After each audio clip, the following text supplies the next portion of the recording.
Então hoje, apesar do meu patrimônio estar todo alocado em fundo imobiliário, quando eu digo todo patrimônio de renda variável, todo patrimônio, já respondendo a sua segunda pergunta, todo patrimônio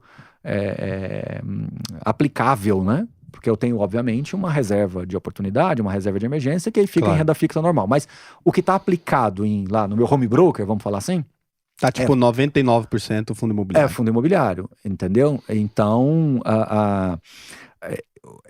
dentro da minha carteira de fundo imobiliário, eu consegui criar a diversificação que eu precisava, né?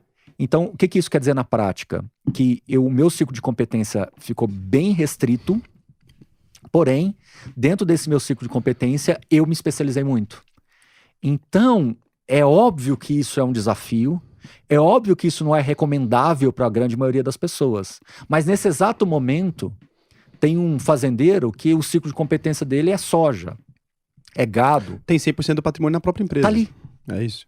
É normal. É ali. Então, assim, a partir do momento que você abre uma padaria, o seu dinheiro, sua energia está naquela padaria. O seu ciclo de competência é padaria. Então, você vai contratar ou vai ser um bom confeiteiro, você vai ter um atendimento diferenciado, você vai criar um ambiente na sua padaria que favoreça que as pessoas vão lá. Então, a sua energia, o seu dinheiro, as suas coisas estão ali.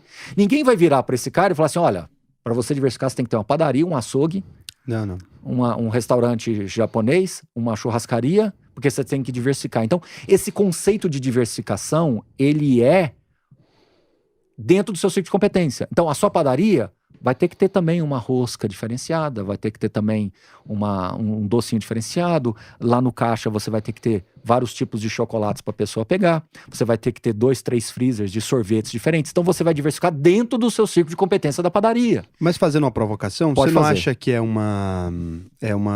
um mal dos empresários, talvez do século passado, ou talvez do início desse século ali, até nos anos 2000 ainda tinha muitos empresários assim, mas quando o cara tem todo o patrimônio dele, né, atrelado a uma empresa, a gente viu grandes empresas, né, grandes conglomerados mesmo, empresas gigantescas que a gente nunca imaginaria que teriam um problema. Imagina o cara da Olivetti, dentro do ciclo de competência dele, ele dominava todas as máquinas de escrever, né, e aquilo ali ruiu o império agora dos jornais, né, ele tá ruindo dos jornais impressos. Se aquele cara tivesse ficado só dentro daquela competência, sem realmente uma diversificação, onde ele vai pro outro lado um pouquinho, talvez se tivesse aberto um pouco, né, da comunicação, vou pro lado de cá, um pouquinho de TV, um pouquinho de rádio, talvez, um pouquinho de internet, ele teria conseguido se sustentar, ou talvez a Blockbuster, né? Pô, se eu abro mão um pouquinho de DVD e vou talvez para um lado um pouquinho fora disso, talvez eu tivesse sobrevivido. O que eu imagino, né? E eu como empresário eu faço isso, e aí é um ponto também, talvez, da minha personalidade, é por isso que eu tô fazendo a provocação. Eu tenho 8 empresas, eu tenho um sex shop, eu tenho,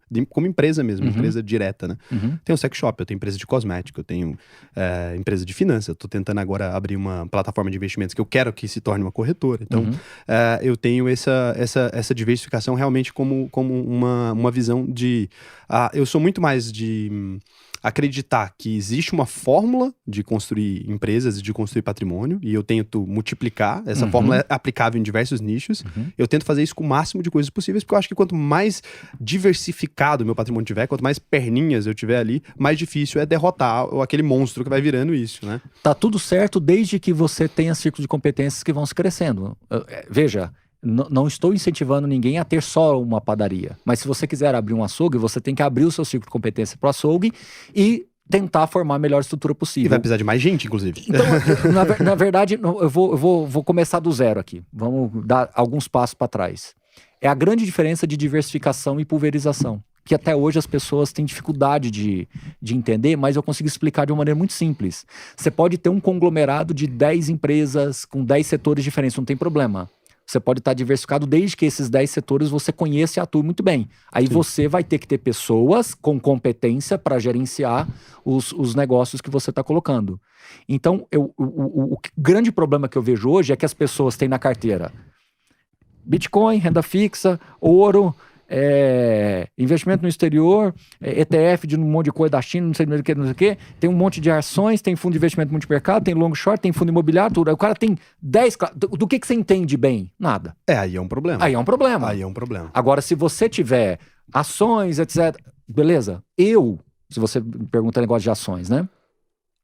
É porque todas as incursões que eu tive em relação a ações, elas, do ponto de vista financeiro, até que tudo bem. No pior cenário foi um 0-0 aqui, um prejuízinho aqui, um lucro ali, tudo bem.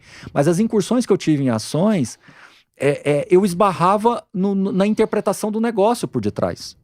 Você vai falar de energia, você tem geração, você tem transmissão, você tem várias condições. Aí você começa a falar e de repente agora já está falando de energia solar, já está falando de energia do quê, aí são os negócios que vão surgindo e você vai ter que entender tudo isso. E em paralelo você vai ter que entender ainda dos balanços dessas empresas. Aí a pessoa não consegue entrar nesse nível de detalhamento, aí ela se perde. Aí ela começa a ter uma carteira diversificada, mas com base em quê? Então essa diversificação sem conhecimento é uma pulverização de risco. Você dá tiros para todos os lados para se proteger. Então vamos voltar para suas empresas, que você tem 8 empresas. Mas existe, por exemplo, nesse sentido, né, quando eu olho para as ações e para os fundos imobiliários também, eu olho também para uma terceirização de um conhecimento também. Porque assim, imagina, eu não tenho capacidade, né? Mesmo como sendo gestor, eu sou gestor desde novinho, desde 19 anos de idade, sou diretor de empresas e tal. Eu não teria capacidade jamais para tocar uma empresa do ramo do setor alimentício, por exemplo. Eu consigo avaliar se aqueles números são bons, eu consigo avaliar se aquele market share faz sentido, eu consigo avaliar se a publicidade daquela empresa está gerando um bom retorno, eu consigo avaliar se aquele negócio é bom ou se ele é ruim. Eu consigo avaliar dentro daquele nicho dele. Tem coisa que eu não consigo. Não tenho petróleo, por exemplo. Não consigo. Porque realmente, para mim, quando você tem um órgão internacional, a OPEP, que controla o preço e tal, aí eu cheguei num ponto que, para minha limitação, né, eu não consigo chegar nesse nível de abstração hoje em dia, de falar, putz, tem um órgão que regula isso aqui, pode mexer no preço disso aqui e se interfere em todo o resto. Então eu não consigo. Aí eu não invisto.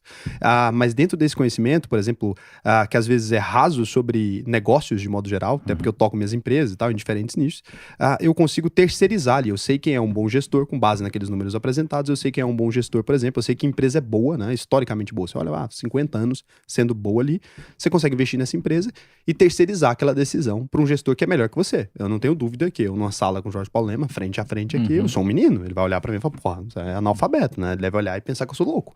E aí é esse o ponto. Então, você consegue fazer essa terceirização de modo que você diversifica e alugando um cérebro, né? Você está alugando um cérebro da mesma forma que o fundo imobiliário também. Acho que tem uma situação similar, né?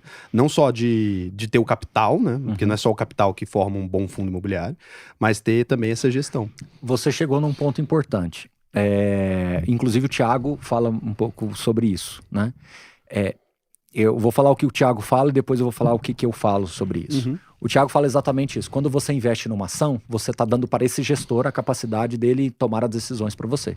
Quando você investe num fundo imobiliário, como ele distribui 95% do resultado, ele está jogando de volta para você a decisão da escolha do capital. A cada mês. A cada mês. Então, isso muda um pouco o jogo. E, historicamente, os fundos imobiliários, eles performam muito bem justamente por esse fluxo de caixa livre. Então, não quero citar para não parecer que a gente está forçosamente aqui comparando.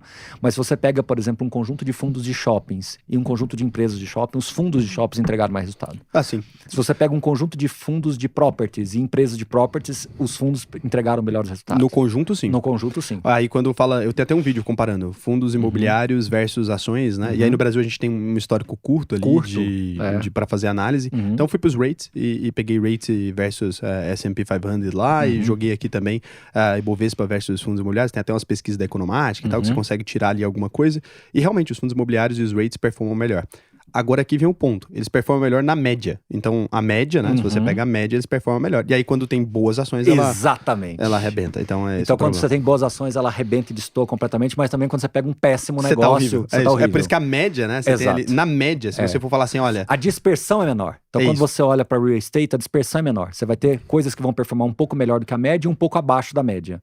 Agora quando você pega ações, você vai ter coisas muito acima da média e muito abaixo da média. É esse o problema. Então, porque empreender tem mais a ver com isso. Até porque é imóvel, né? Se você pega um imóvel, não pode performar tão abaixo da média assim. Exatamente isso. E agora eu vou falar uma coisa que eu falo, tá?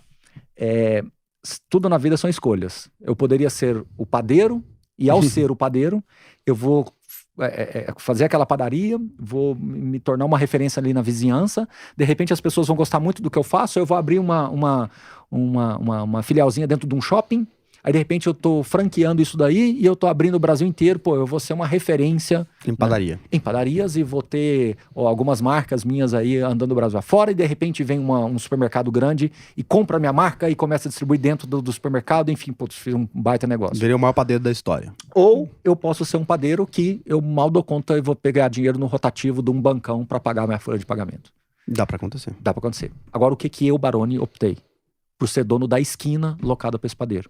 Porque se o padeiro não der certo, eu vou colocar ali uma farmácia, eu vou colocar ali uma borracharia, vou colocar ali uma papelaria, e seja lá o que for. E aquela esquina é uma esquina irreplicável. É aquela